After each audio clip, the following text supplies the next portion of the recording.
देखिए, पिछले 24 घंटों में सर्वाधिक अधिकतम तापमान साउथ वेस्ट राजस्थान यानी जैसलमेर में रिपोर्ट हुआ है। सर्वाधिक तापमान 48 डिग्री जैसलमेर, इसके बाद बाड़मेर में भी 47.5 डिग्री रिपोर्ट हुआ है।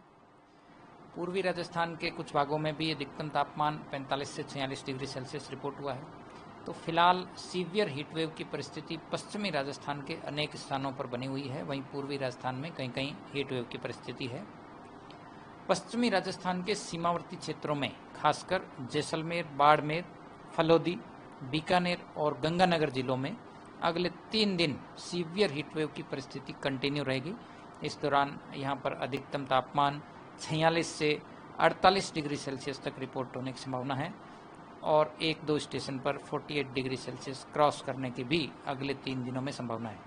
मौसम विज्ञान केंद्र जयपुर की ओर से खासकर पश्चिमी राजस्थान के सीमावर्ती क्षेत्रों के लिए अगले 3 दिनों के लिए रेड अलर्ट जारी किया गया है। इसके अलावा यहाँ पे नाइट मिनिमम टेम्परेचर भी 32 से 34 डिग्री सेल्सियस के बीच होगा, यानी वार्म नाइट कंडीशन भी साथ ही साथ रहेगी। वहीं पूर्वी राजस्थान की यदि बात करें तो अजमेर संभाग, इसके अलावा भीलवाड़ा और टोंक, कोटा, इन स्थानों पर भी अगले 2-3 दिन अधिकतम तापमान 44 से 46 डिग्री सेल्सियस तक रहेगा, यानी हीटवेव की परिस्थिति बनी रहेगी। इसके अलावा अगले 2-3 दिन यदि देखें तो वायुमंडल के निचले स्तरों में बंगाल की खाड़ी से पूर्वी हवाएं भी पहुंच रही है, तो ऐसे में शाम के समय थंडरस्टॉर्म डेवलप होने की भी संभावना बनी रहेगी।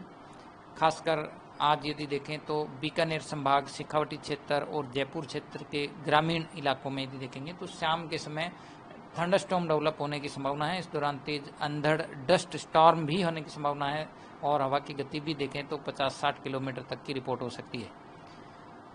इसके अलावा अगले 3-4 दिन पूर्वी राजस्थान में छुटपुट स्थानों पर दोपहर बाद शाम के समय थंडरस्टॉर्म एक्टिविटी होने की भी संभावना बनी रहेगी, क्योंकि ईस्ट वेस्ट ट्रफ जो है वो लोअर लेवल में एक्टिव है, तो इसका असर जो है वो खासकर कन्वेक्टिव टाइप की एक्टिविटी के लिए काफ़ी फेवरेबल है। तो कुल मिलाकर के अगले 5-6 दिनों के दौरान छुटपुट स्थानों पर थंडरस्टॉर्म होने और पश्चिमी राजस्थान के सीमावर्ती क्षेत्रों में सीवियर हीटवेव का जो दौर है वो जारी रहेगा।